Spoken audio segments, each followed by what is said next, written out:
오늘의 주요 뉴스입니다. 서울 한양대병원에서 확진자 27명이 발생한 가운데 서울 보라매병원, 서울역 노숙인 시설에서도 확진자가 속출하고 있습니다.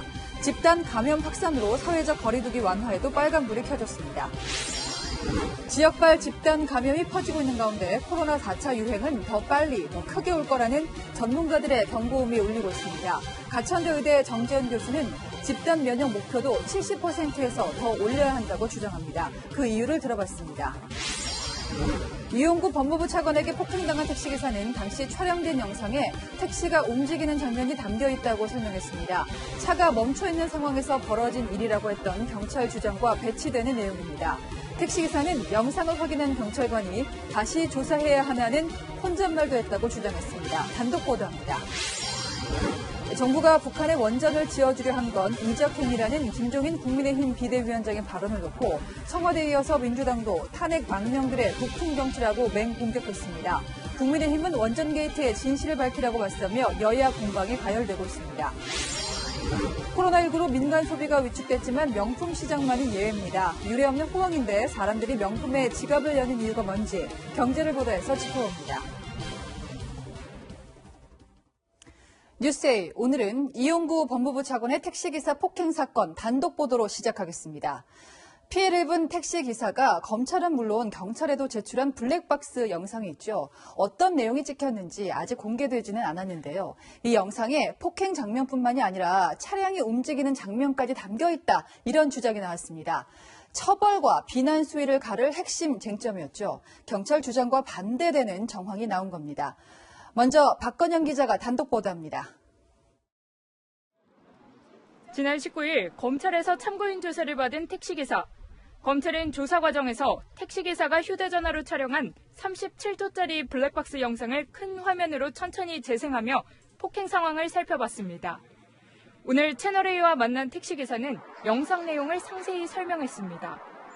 지난해 11월 6일 밤 이용구 차관이 사는 아파트에 도착해 여기 내리시면 되냐고 묻자 이 차관이 욕설과 함께 멱살을 잡는 장면이 담겨 있다고 했습니다. 저한테 욕하신 거예요? 왜 나한테 욕을 해요? 예. 하지만 이 차관이 멱살을 놓지 않자 너 뭐해? 예.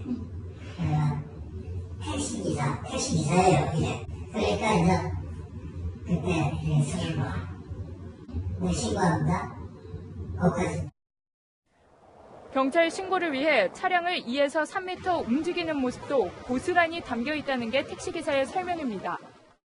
그 차 한쪽에 대야 되잖아. 차가 쓱 움직여. 그 움직이다가 바꾼다니까. 차를 다시 대려고 한 2년에서 움직일 거야. 기사는 사건 발생 닷새 뒤인 지난해 11월 11일 서초경찰서 담당 수사관에게 이 영상을 그대로 보여줬습니다. 하지만 영상을 보고도 해당 수사관은 차가 멈춰 있다고 판단했고 사건은 다음 날 내사 종결됐습니다.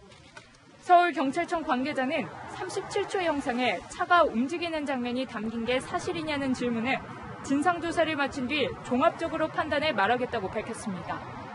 채널A 뉴스 박건영입니다.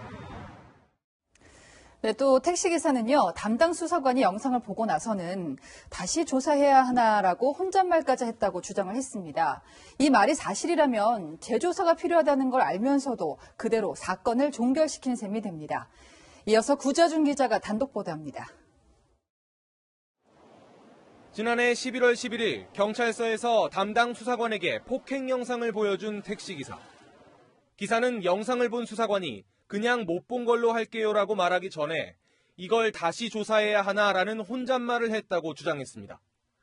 이 말이 사실이라면 경찰은 영상을 본 뒤 재조사 필요성을 느끼고도 다음 날 내사를 종결한 셈입니다. 기사는 이 차관과 합의를 보지 않은 상황에서 그런 말을 들었다면 항의했을 거라고 했습니다. 그러면서 채널A에 밝힌 내용은 지난 19일 검찰 조사와 25일 경찰 조사 때도 똑같이 얘기했다고 밝혔습니다. 경찰은 진상조사에서 나온 진술은 확인해 줄 수 없다고 말했습니다. 해당 수사관은 경찰 진상조사 과정에서 영상을 못 본 걸로 해달라고 한 건 택시기사라고 주장한 걸로 알려졌습니다. 기사가 합의를 마친 뒤여서 경찰에게 영상은 보여줬지만 사건을 종결시키고 싶어 했다는 취지로 진술한 겁니다. 기사는 지금도 블랙박스 영상을 가지고 있다며 제대로 수사가 이루어지지 않을 경우 영상을 공개할 예정이라고 말했습니다. 채널A 뉴스 구자준입니다. 코로나19 상황 짚어보겠습니다. 오늘 확인된 신규 확진자 또 400명대를 기록했습니다. 한양대 병원에서만 27명이 확진을 받았습니다. 노숙자 시설도 뚫렸습니다. 한 명이 전염시키는 사람 수를 뜻하는 감염 재생산 지수도 다시 1을 넘겼습니다. 1을 넘기면요, 지금보다 확산세가 더 커진다는 걸 의미하죠. 이렇게 되면 정부로서는 사회적 거리 두기를 완화하기가 매우 부담스럽습니다. 먼저 황규락 기자입니다. 한양대병원 주차장에 설치된 임시선별 진료소에서 코로나19 검사를 받고 있습니다. 지난 27일 환자 가족에게서 시작된 감염은 병원 의료진과 간병인, 다른 환자에게 퍼졌고 지금까지 27명이 확진 판정을 받았습니다. 방역당국은 코로나19가 퍼진 병원 15층을 통째로 봉쇄하는 코호트 격리에 들어갔습니다. 감염의 방향이 지금 그 환자나 보호자로부터 직원으로 옮겨간 것인지 또는 그 반대 방향인지 이런 것들은 아직 조사가 더 진행되어 봐야. 현재 한양대병원 환자와 직원 등 2천여 명을 전수검사하고 있어서 확진자 수는 앞으로 더 늘어날 수 있습니다. 서울 보라매 병원과 서울역 광장 노숙인 지원 시설에서도 각각 5명과 7명의 확진자가 나왔습니다. 곳곳에서 집단 감염이 발생하면서 새해 들어 0.8대까지 떨어졌던 감염 재생산 지수도 다시 1을 넘어섰습니다. 이번 주 코로나19 주평균 확진자 수도 다시 400명대로 올라서면서 내일 정부 발표를 앞둔 사회적 거리두기 조정에도 빨간불이 들어왔습니다. 불확실성이 커지고 있는 최근의 코로나19 상황 등을 고려하여 정부는 그 어느 때보다 신중하게 사회적 거리두기 단계 변경 여부를 검토하고 있습니다. 지금 추세라면 5인 이상 모임 금지와 거리두기 2.5단계는 설 연휴 때까지 유지될 가능성이 큽니다. 채널A 뉴스 황규락입니다. 안디옥 교회발 집단 감염이 번지는 광주로 가보겠습니다. 관련 확진자는 87명까지 늘었습니다. 특히 이 중에서 12명은 자기가 교회 신도임을 알리지 않은 확진자를 연결고리로 감염됐습니다. 조현진 기자입니다. 유치원 출입문에 출입을 제한한다는 경고문이 붙었습니다. 이 유치원에선 교사가 확진된 이후 동료 교사들과 원아들까지 연이어 감염됐습니다. 유치원에서 나왔다는 게 그냥 마음이 들어와요. 그리고 정말 그냥 걱정이 돼요. 사람 많이 모이면 안 되겠다 싶고. 이 교사는 가족들과의 접촉에서 감염된 것으로 조사됐는데 이 가족은 안디옥 교회 교인인 A씨를 만난 것으로 드러났습니다. A씨는 지난 18일에도 다른 지인 2명을 만났는데 이들 2명도 모두 확진됐습니다. 당시 A씨는 이상 증상이 있었지만 검사를 받지 않은 것으로 알려졌습니다. 지난 26일 자신 역시 확진 판정을 받은 뒤에도 안디옥 교회 교인이라는 사실을 알리지 않았습니다. 광주시는 어제 저녁이 돼서야 A씨가 교인이라는 사실을 확인했습니다. 지금까지 A씨 관련 확진자는 12명, 유치원 교사 3명과 원아 2명까지 N차 감염이 확산되고 있습니다. 방역당국은 이런 사례가 더 있을 것으로 보고 GPS 등을 동원한 심층 역학조사를 벌이기로 했습니다. 안디옥 교회 교인들의 이제 심층 역학조사를 쭉 하다 보면 N차 감염들이 이제 좀 연결고리가 기존에 잘 몰랐던 거하고 연결될 수도 있고요. 새로운 N차 감염이 생길 수도 있습니다. 방역당국은 또 대면 예배가 제한적으로 허용된 24일 이전 감염이 발생한 점을 주목하고 있습니다. 대면 예배 금지 기간 동안 교인들이 소모임을 가졌는지 등도 조사할 방침입니다. 채널A 뉴스 조현진입니다. 이 악순환을 끊으려면 백신을 맞아야 합니다. 우리가 들여오는 일정이나 물량이 확실한 제품은 현재로서는 아스트라제네카만이 유일합니다. 2월 말 요양병원부터 접종을 시작하기로 했는데 변수가 생겼습니다. 아스트라제네카를 고령층에 맞춰도 되는지 임상 자료가 부족하다며 독일이 65세 이상 접종을 제한했습니다. 자, 우리는 과연 어떻게 해야 될까요? 이현수 기자입니다. 독일은 아스트라제네카 접종을 앞두고 65세 미만만 사용할 것을 권고했습니다. Seit einigen Monaten, dass bei AstraZeneca es weniger Daten geht nicht um schlechte Daten, sondern um weniger Daten. 고령층에 대한 안전성이 검증되지 않았다는 겁니다. 유럽의약품청 역시 아스트라제네카 백신 판매를 승인하면서도 55세 이상에 대한 임상 자료가 부족한 것은 사실이라고 지적했습니다.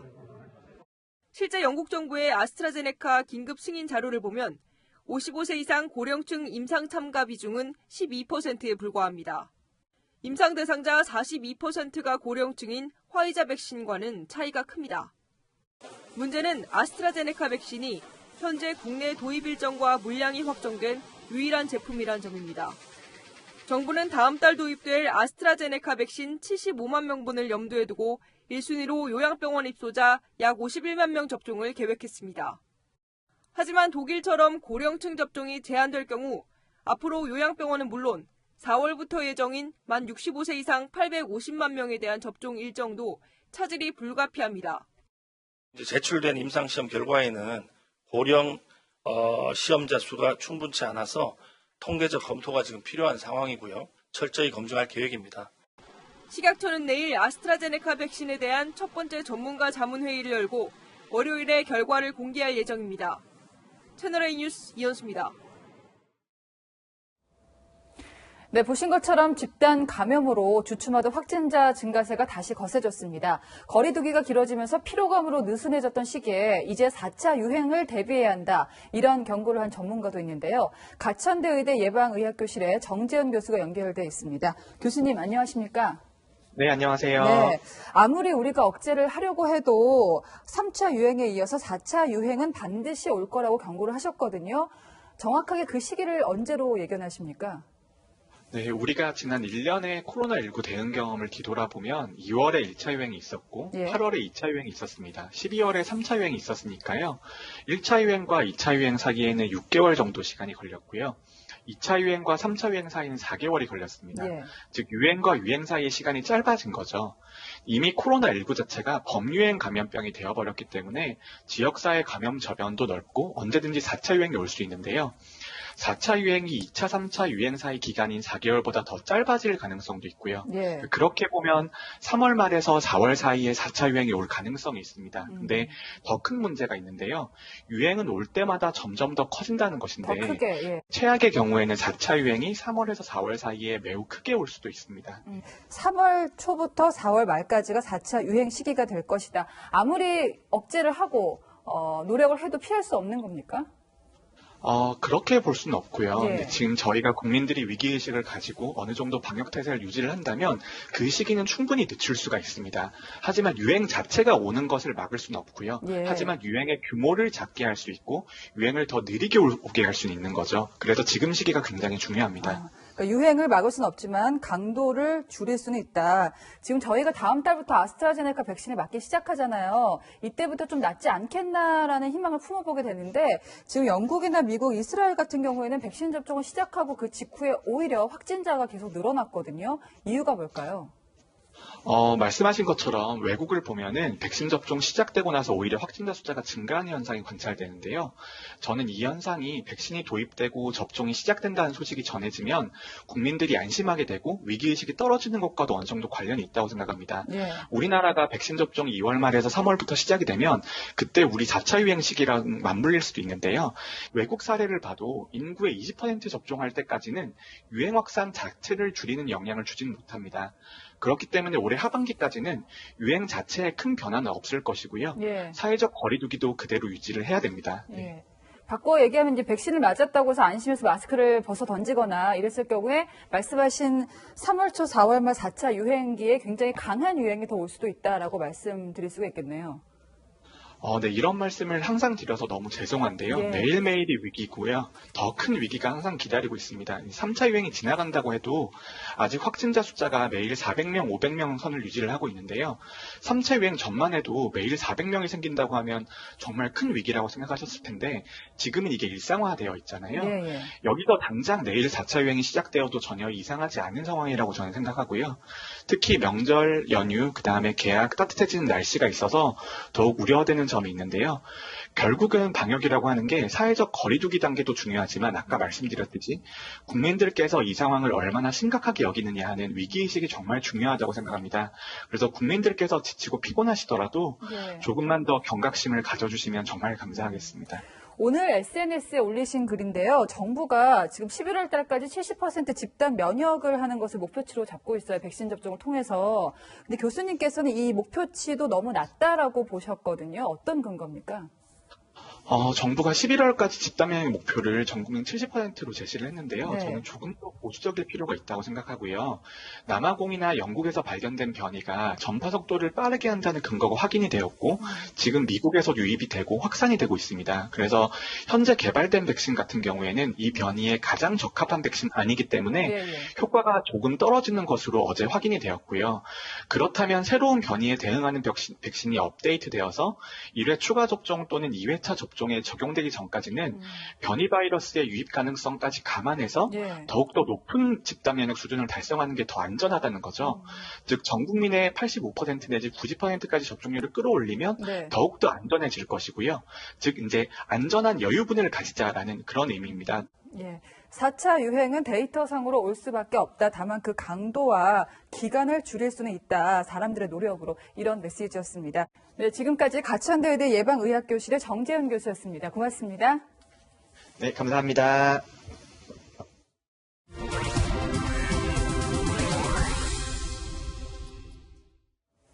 네, 월성 원전 1호기 경제성 조작 의혹이 불거지고 감사원 감사 대상에 오르면서 산업부 직원들이 자료를 무단으로 삭제했던 일이 알려졌죠. 이 자료 중에서 북한 원전 건설과 관련된 문건이 포함돼서 파장이 거셉니다. 검찰은 이 북한 관련 문건을 모두 복구해서 갖고 있는 상태입니다. 상식적으로요, 일선 공무원들이 알아서 작성하고 대담하게 삭제까지 했다고는 받아들이기가 어렵습니다. 심지어 감사원이 감사할 자료도 아닌데 지워버린 겁니다. 왜? 누가 만들고 왜 굳이 삭제를 했나? 이 모든 과정은 또 누가 지시했나? 의문점이 한두 가지가 아닙니다. 이윤우 기자가 짚어봅니다. 산업부 공무원들이 감사원 감사를 앞두고 삭제한 북한 관련 문건은 모두 17개로 중복된 걸 제외하면 13개입니다. 당시 감사원의 감사 대상은 월성 1호기 조기 폐쇄 결정의 타당성이었습니다. 산업부가 경제성 조작에 관여했는지만 확인한 겁니다. 월성 1호기 조기 폐쇄 및 그 즉시가동 중단에 국한된 감사다라는 점을 분명히 말씀드리고요. 북한 관련 문건은 감사 대상이 아니었는데 삭제할 필요가 있었냐는 지적이 나오는 이유입니다. 산업부는 어제 삭제된 문건은 남북 경협 활성화에 대비해 아이디어 차원에서 검토한 내부 자료라고 설명했습니다. 하지만 법조계 안팎에서는 북한 원전 건설은 실무자 선에서 검토할 수 있는 일이 아니다라는 지적이 나옵니다. 문건 작성에 청와대 등 윗선의 지시가 있었는지 밝혀야 한다는 주장도 있습니다. 한 법조계 관계자는 원전 기술을 외부로 유출하는 등 범죄 정황이 없으면 검찰이 수사에 나서긴 힘들 수 있다고 말했습니다. 원전 의혹을 수사 중인 대전지검 수사팀은 삭제된 북한 관련 파일을 모두 복구했습니다. 하지만 대전지검은 북한 관련 파일의 삭제 경위는 알지 못한다며 조심스러운 반응입니다. 채널A 뉴스 이윤우입니다. 명백한 이적행위다. 국민의힘 김종인 위원장이 내놓은 반응입니다. 이적행위 형법을 보면요, 적을 군사적으로 이롭게 한 반역행위, 청와대가 반역죄를 저질렀다는 단정적인 주장을 한 셈입니다. 북한에 원전을 지어주기로 했다는 얘기 처음 흘러나온 시점은요, 3년 전입니다. 판문점 도보다리 회담에서 문 대통령과 김정은 위원장 1대1로 40분간 대화를 나눴죠. 당시 영상에 녹음된 건 오직 새소리뿐이었습니다. 그런데요, 사흘 뒤 문 대통령은 USB 하나를 언급합니다. 또 이건 발전소와 관련된 내용이었다고 당시 청와대 핵심 관계자가 직접 짚어주기도 했습니다. 산업부에서 삭제한 북한 원전 건설 자료는 17개, 작성 시기는 2018년 5월 2일부터 15일까지. 1차 남북 정상회담이 끝나고 2차 회담이 열리기 전 바로 그 시기입니다. 김종인 위원장 측은 바로 이때 청와대가 원전을 북한에 어떤 카드로 썼는지 밝혀라 압박을 했는데요. 청와대와 여당은 북한과 논의한 게 없었다면서 도를 넘은 북풍 조작이라고 맞섰습니다. 자, 선거를 앞두고 여야 모두 한 발 물러서면 벼랑 끝입니다. 정치적 싸움은 앞으로도 커질 태세입니다. 이어서 안보경 기자입니다. 정부가 북한에 원전을 지어주려고 한 건 이적행위라는 김종인 국민의힘 비대위원장 발언을 놓고 청와대에 이어 민주당도 책임을 묻겠다고 나섰습니다. 청와대 출신 민주당 의원들이 앞장섰습니다. 1, 2차 남북 정상회담 당시 대통령 국민소통 수석을 지낸 윤영찬 민주당 의원은 회담 과정에서 북한 원전 건설은 단 한마디 언급된 적도 없다고 강조했습니다. 앞서 산업부문서가 작성된 2018년 국정상황실장이었던 윤건영 의원도 북한 원전 추진 논의는 없었다며 망언의 근거를 대라고 압박했습니다. 민주당은 탄핵 세력의 망령들이 돌아와 국민을 호도하고 있다며 국민의힘이 산업부의 단순 자료로 선거용 부품 공작에 나섰다고 비판했습니다. 국민의힘은 명백한 국기문란 행위라며 진실을 밝히라고 날을 세웠습니다. 삭제된 문건 가운데 북한 지역 원전 건설 추진 방안 등을 문제 삼았습니다. 비핵화 합의나 유엔 승인도 없는 상황에서 누가 왜 그런 문건을 만들었는지 밝히면 될 일이라고 압박했습니다. 김웅 국민의힘 의원은 핵무기 폐기 없이 남북 정상회담용으로 원전 건설을 제안했다면 명백한 이적 행위라고 지적했습니다. 어떠한 해명이나 설명도 없이 합리적 의문을 제기한 제1야당 대표를 향해 법적 조치를 꺼내들고 북풍 공작, 혹세 무민을 들먹이고 있습니다. 안철수 국민의당 대표는 국정조사와 특검으로 진실을 밝혀야 한다고 말했고 국민의힘은 다음 주 중으로 당 진상규명위원회를 구성하기로 했습니다. 채널A 뉴스 안보겸입니다. 네, 정의당은 김종철 전 대표 성추행 사건 수습에 나섰지만 명확한 입장을 못 정하고 있습니다. 특히 당원까지 고쳐가며 후보를 낸 민주당에는 4월 재보궐선거 후보 내지 말라고 요구했던 터라 정의당도 공천을 할지 말지 선택의 기로에 서 있습니다. 최수연 기자입니다. 정의당의 당 최고 의회기구인 전국위원회까지 소집했지만 4월 재보궐선거 공천 여부는 결론 내지 못했습니다. 선거 방침 등에 대해 더 논의가 필요하다는 이유에서입니다. 빠른 시일 내에 전국위원회를 소집해 재논의 결정키로 결정했습니다. 정의당은 당초 후보를 내지 않는 것으로 가닥을 잡은 걸로 알려졌습니다. 하지만 3시간 동안 이어진 회의에서는 이미 당대표가 사퇴한 만큼 공당으로서 선거에 후보를 내 심판을 받자는 의견도 나온 것으로 전해졌습니다. 앞서 정의당은 민주당을 향해 소속 지자체장들의 성추문으로 치러지게 된 이번 보궐선거에 후보를 내지 말라고 요구한 바 있습니다. 심지어 민주당 소속의 지자체장으로부터 3번 연속으로 일어났다면 더불어민주당은 더욱 큰 책임을 져야 합니다. 비대위 체제로 공식 전환한 정의당은 빠르면 다음 주 중 정국위를 다시 소집해 보궐선거 무공천 여부 등을 재논의한다는 방침입니다. 채널A 뉴스 최수연입니다.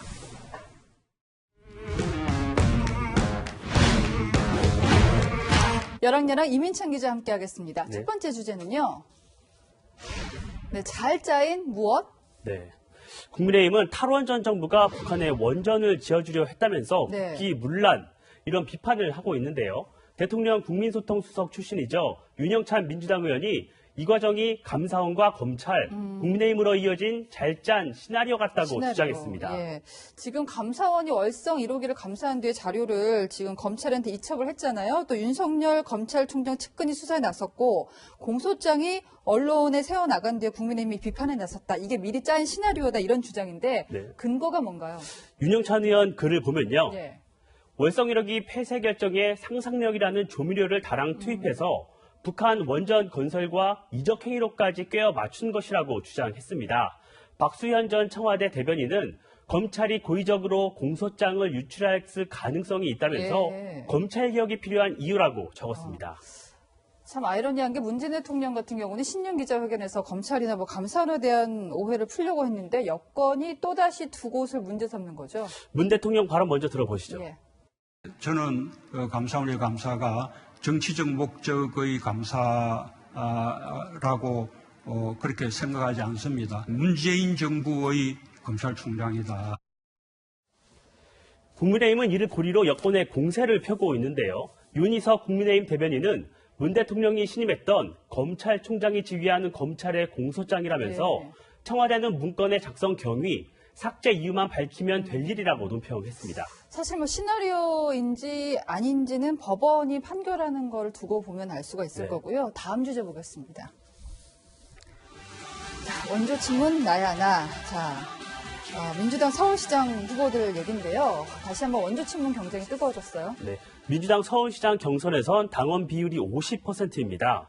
그러다 보니까 친문 표심 잡기에 위한 발언들이 이어지고 있는데요.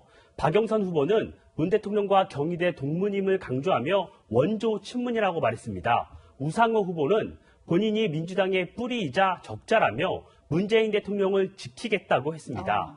자신은 민주당을 떠나고자 한 적도 없다고 덧붙였습니다. 이 말이요. 나는 민주당 떠난 적이 없다. 우상호 후보 말에는 뼈가 있네요. 과거 탈당설이 있었던 박영선 후보를 겨냥했다는 해석이 나왔습니다.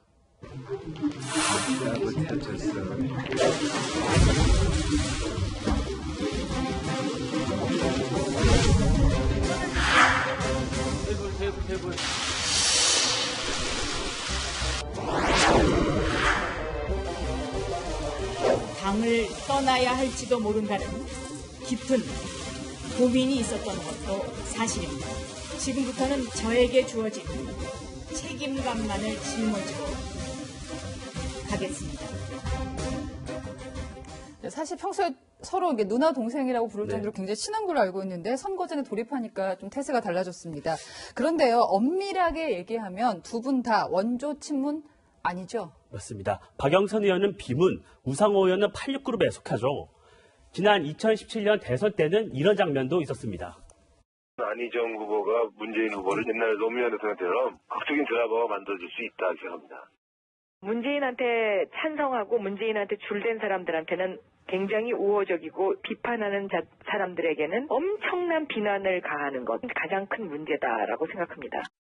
문재인 대통령이 임기 1년을 남기고도 지지율 40% 안팎을 유지하고 있죠. 문신 경쟁은 민주당 경선 내내 계속될 것 같습니다. 그래서 오늘의 열왕야랑은 감탄 고토로 정해봤습니다. 네, 저희가 비교를 해보니까 두 사람의 그 태도가 완전히 달라졌는데 문심보다는 민심을 생각하는 서울시장 후보들이 많이 나왔으면 좋겠습니다. 지금까지 열왕야랑이었습니다. 이용구 차관의 택시기사 폭행 사건에서요, 경찰은 이 차관에게 특정범죄 가중처벌법상 운전자 폭행 혐의를 적용하지 않았었죠. 차가 멈춘 상태에서 벌어진 일이라 단순 폭행으로 봤다. 경찰은 그동안 이렇게 해명을 해왔습니다. 차가 완전히 정차한 상태도 아니었다는 게 추가로 확인이 됐고요. 이런 가운데 법원에서는 차가 멈춘 경우라도 특가법도 적용하고 실형까지 선고한 판결이 이어집니다. 이민중 기자입니다. 지난해 1월 21일 서울 성동구의 한 도로에서 트럭 운전기사를 폭행한 50대 남성에게 법원이 징역 1년 6개월을 선고했습니다. 사건 당일 남성은 차선에 끼워주지 않는다며 트럭 운전자를 향해 욕설을 시작했습니다. 이후 사거리에서 자신의 차량과 트럭이 같은 신호에 걸리자 차에서 내려 트럭 운전자를 폭행했습니다. 그동안 신호가 바뀌면서 옆 차선 차량들은 운행을 시작했습니다. 피해자는 치아 2개를 뽑는 등 전치 6개월의 상해를 입었습니다. 재판 과정에서는 폭행이 운행 중에 이뤄졌는지가 쟁점이 됐습니다. 당시 트럭 변속기는 주차 상태인 P로 신호를 기다리던 중이었습니다. 가해자 측은 트럭 운전자의 주행 의사가 없다고 봐야 한다는 주장을 폈지만 법원의 판단은 달랐습니다. 당시 도로는 차들이 빈번하게 통행하는 사거리였다며 피해자가 폭행을 당한 뒤에야 차에서 내린 점을 보면 운행 의사가 있었던 것으로 보인다는 겁니다. 지난 21일에는 서울 사당역 인근에서 비슷한 사건이 있었습니다. 마스크를 써달라고 한 택시기사를 때린 남성이 특가법상 운전자 폭행 혐의로 입건됐습니다. 당시 택시는 변속기를 피해두고 멈춰 있었지만 사건을 담당한 서울 방배경찰서는 택시가 일시정차한 상태라 운행 중으로 볼 수 있다고 판단했습니다. 비슷한 사건에 특가법을 적용한 사례가 잇따르면서 이용구 차관에 대한 검찰 재수사와 경찰 진상조사에 어떤 영향을 미칠지 주목됩니다. 채널A 뉴스 이민준입니다. 주식 투자하는 분들은 월요일 장 열리는 게 살 떨리실 것 같습니다. 미국 증시가 폭락했죠. 게임스톱이라는 기업 주가가 폭등에 폭등을 거듭하고 있었는데요. 큰손, 그러니까 기관 투자자들이 공매도로 던져버리려 하자 개미 투자자들은 매수로 맞섰습니다. 주식값은 롤러코스터를 타고 시장은 싸움장이 돼버렸습니다. 자, 우리도 공매도를 재개 한 해 만회하는 상황이라서 유심히 보셔야 할 뉴스입니다. 강은하 기자입니다. 차트를 배경으로 투자 전략을 설명하는 남성. 1년 반 전 $5 안팎 뛰던 비디오 게임 유통사 게임스톱의 주식을 사들이기 시작한 개미 투자자 키스질입니다. Surprise!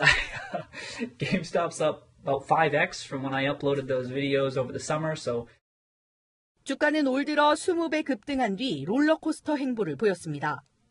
주식 대박으로 현재 그의 계좌에 보관된 주식과 현금 등은 370억 원 정도.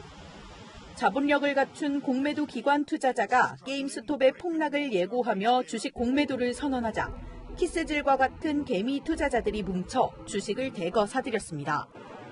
주식을 빌려서 판 뒤 사서 되갚는 공매도는 갚는 시점의 주가가 매각 시점보다 낮으면 차익을 얻는 투자 기법입니다. 공매도 세력에 번번이 당했던 개인 투자자들이 똘똘 뭉친 겁니다. 공매도에 나섰던 헤지펀드 등은 이들의 반격에 1조 1천억 원의 손실을 입은 것으로 알려졌습니다. The volatile moves we're seeing in the stock GameStop and some others, but particularly GameStop, have nothing to do with the company's actual prospects. 커뮤니티로 정보를 나눈 개미 투자자들이 거래에 주로 이용하는 로빈후드 앱은 급기야 게임스톱 매매를 제한해 이틀 전 주가가 급락하기도 했습니다.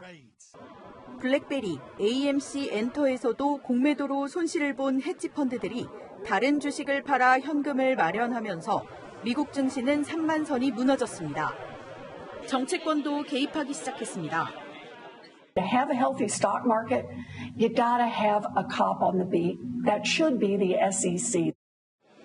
어제 외국인 투자가 대거 빠져나가면서 3천선이 무너진 코스피 역시 불안한 행보가 우려됩니다. 채널A 뉴스 강은하입니다.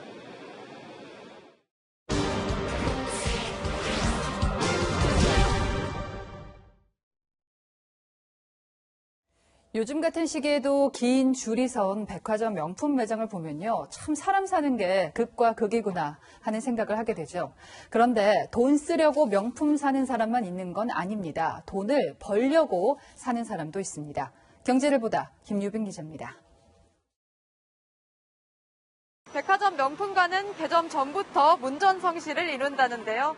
어느 정도 수준인지 한번 살펴보겠습니다. 오전 9시. 백화점 문이 열리기만 기다리는 사람들. 직접 대기표를 받아봤습니다. 이거 얼마나 기다려야 돼요? 문 열기 1시간 전인데도 순번은 31번째. 개점 시간이 다가오자 대기자들로 점점 북적입니다. 셔터가 채 올라가기도 전에 냅다 돌진하는데요.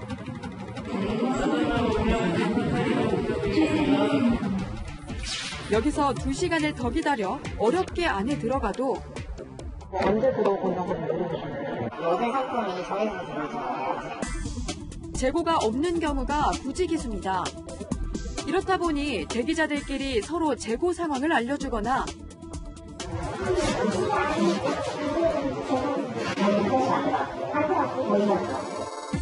온라인 카페를 통해 실시간으로 정보를 공유하기도 합니다. 끝내 구하지 못한 사람들은 다음을 기약하는데요. 9시 정도. 속상? 근데 돈 벌기 어려우니까 내일 9시 다시 되는 건가요? 도대체 왜 이런 현상이 벌어지고 있을까? 여기에는 코로나로 억눌렸던 소비 심리가 폭발했다는 분석과 함께 매일 반복되는 오픈런 현상에는 명품을 소유가 아닌 재테크 수단으로 여겨서라는 분석이 지배적입니다. 제가 직접 해보니까 그냥 돈 벌 목적으로 하시는 분들이 더 많았던 것 같아요. 6대4 정도 되지 않을까. 제품에 대한 애정 어린 눈빛이 아니었던 거죠. 명품 브랜드들은 경쟁이라도 하듯이 해마다 가격을 인상하고 있습니다. 그러다 보니 무리해서라도 일단 사놓으면 언젠가는 가격을 올려서 되팔 수 있다는 심리, 즉 리셀 욕구가 커지고 있습니다. 샤넬 클래식 라지가 그때 당시에 687만 원이었는데요. 10년 후 지금은 942만 원입니다. 수익률로 따준다면 37%라고 볼 수 있겠죠. 실제로 한 명품백의 13년간 가격 상승률은 220%였고 같은 기간 코스피 수익률은 73%였습니다. 명품이 재테크 수단으로 각광받고 있는 이유입니다. 이 명품에다가 돈을 묻어두면은 손해는 보지 않겠다라고 하는 소비자들의 어떤 심리가 또 저변에 있는 것 같아요. 인플레이션 해칭 효과로서 명품을 또 바라볼 수 있겠다. 이렇다 보니 리셀을 직업으로 하는 전문 리셀러들까지 등장했습니다. 여러 백화점을 돌면서 많은 제품을 수집한 뒤 가격을 얹어서 되파는 겁니다. 웨이팅하고 들어가가 없어요 하면 또 웨이팅하고 들어가고 없다 그러면 또 웨이팅해서 백화점 마감은 8시까지. 코로나19로 억눌렸던 소비욕이 폭발한 데다가 명품을 투자 자산으로 여기는 심리까지 더해지며 이 시장의 호황은 한동안 이어질 전망입니다. 경제를 보다 김유빈입니다. 네, 방금 보신 뉴스와 반대로 이번에는 코로나 때문에 여행업계가 어느 정도로 힘든지 한눈에 알 수 있는 장면 보실 텐데요. 5인 이상 모일 수가 없으니까 단체 여행은 상상할 수도 없는 상황이죠. 관광버스 기사들은 번호판을 떼버렸습니다. 장하연 기자입니다. 주차장에 대형 전세버스 수십 대가 주차되어 있습니다.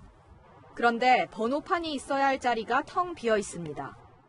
주차장에는 이렇게 번호판이 없는 관광버스를 쉽게 볼 수 있습니다. 버스 기사들이 유지비를 아끼려고 자발적으로 구청에 반납한 겁니다.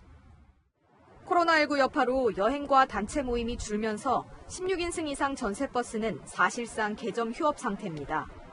영업을 못해도 월 보험료 18만 원 등 연간 200만 원이 넘는 유지비가 들어가니 기사들은 결국 번호판을 떼고 휴업을 신청하고 있습니다.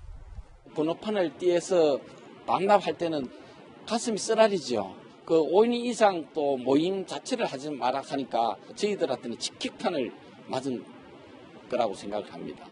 휴업 건수는 2019년 643건에서 지난해 2만 1,224건으로 33배 가까이 늘었습니다. 전국 전세버스 절반가량이 휴업 상태인 겁니다. 지자체들도 전세버스 기사의 안타까운 상황을 감안해 휴업 신청을 해도 영업을 재개한다고 하면 언제든지 번호판을 돌려줍니다. 3개월 휴업 신청을 했는데 중간에 또 이득감 같은 게 생길 수도 있잖아요. 그런 경우는 또 바로 후신고 또 하면 또 바로 받을 수 있죠. 전세버스 기사들은 정부 재난지원금 대상에서 빠져 있어 어려움을 고스란히 감당하고 있다며 형평성에 맞춘 지원 방안도 고려해달라고 호소했습니다. 채널A 뉴스 장하연입니다. 부산에서는 연말 연시 야심차게 준비했던 빛축제가 불 한 번 켜보지 못하고 시간만 가고 있습니다. 코로나19가 이렇게까지 길어질 거라고는 예측하지 못한 거겠죠. 불 꺼진 빛축제, 홍진우 기자가 가봤습니다. 형형색색의 전구와 시설물이 백사장을 차지했습니다. 시내 한복판엔 트리와 터널이 설치됐습니다. 해운대 겨울밤을 밝히는 빛축제를 위해 설치된 겁니다. 1년 전만 해도 다채로운 빛의 향연으로 많은 이들의 시선을 끌었지만 올해는 사정이 다릅니다. 지난해 11월부터 부산 지역의 코로나19가 재유행하면서 개막을 코앞에 두고 무기한 연기됐기 때문입니다. 해변에 빛축제 시설물이 설치된 지 3개월이 됐지만 불 한 번 켜보지 못했습니다. 8억 원 가까이 들여 설치한 만큼 철거도 쉽지 않습니다. 처음에 봤을 때는 저녁에 보면 되게 예쁘겠다라고 생각을 했는데 저녁에 빛이 안 비춰진다고 하는 말을 들으니까 좀 아쉬운 감이 큰 것 같아요. 부산 서면에서 열릴 예정이던 빛축제도 상황은 비슷합니다. 처음 여는 행사인 만큼 꼼꼼히 준비했지만 코로나 여파로 하루 2시간 켜는 게 고작입니다. 관할 구청들은 시설물 활용 방안에 고민이 깊습니다. 단계가 조금 조정이 되고 난다면 그때부터 운영할 계획으로 지금 잡고 있고요. 3월까지도 좀 확장해서 운영할 계획이 있고. 시민들은 코로나 사태가 진정돼 조형물들이 밤을 환하게 밝히는 날이 오길 바라고 있습니다. 채널A 뉴스 홍진우입니다. 이번 한 주 날씨가 참 변화무쌍했습니다. 주 초반에는 서울의 낮 기온 13.9도까지 올라 역대 1월 하순 중 가장 따뜻한 날씨가 이어지는가 하면 주 후반에는 폭설과 함께 매서운 한파까지 찾아왔는데요. 다행히 오늘 낮부터 온화한 서풍이 불어오면서 영상 기온을 회복했습니다. 내일 서울의 아침 기온은 영하 4도로 오늘보다 4도 정도나 더 높겠고요. 한낮에도 9도까지 오르면서 추위 걱정은 없겠습니다. 다만 이 서풍을 타고 중국발 스모그와 황사가 유입돼서요. 내일 대부분 중서부 지역과 일부 남부 지역의 미세먼지 농도 종일 나쁨 수준을 보이겠습니다. 내일 밤 서울 등 중서부 지역을 시작으로 모레 오전까지 전국 곳곳에는 비가 내리겠습니다. 중부에는 5mm 안팎의 적은 비가, 밤까지 비가 이어지는 남부와 제주에는 30에서 60mm의 비가 예상됩니다. 화요일에는 다시 반짝 추위가 찾아올 전망입니다. 날씨였습니다. 뉴스 마칩니다. 내일도 뉴스입니다.